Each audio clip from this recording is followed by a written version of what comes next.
கொடுத்தாலும் உன்னை போல செல்வம் கிடைக்காது வாழ்விலே.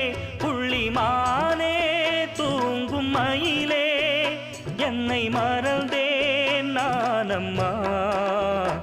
எந்தன் வாழ்க்கையின் அர்த்தம் சொல்ல பூக்களின் வண்ணம் கொண்டு பிறந்த மகளே என் மகளே. நான் வாழ்ந்தது கொஞ்சம் அந்த வாசத்தில் வந்துதித்து உயிரில் கலந்தா என் உயிரே. உன் பூவிழி குறுநகை அதில் 1000 கவிதையே. எந்தன் வாழ்க்கையின் அர்த்தம் சொல்ல பூக்களின் வண்ணம் கொண்டு பிறந்த மகளே என் மகளே. நான் வாழ்ந்தது கொஞ்சம் அந்த வாசத்தில் வந்துதித்து உயிரில் கலந்தா என்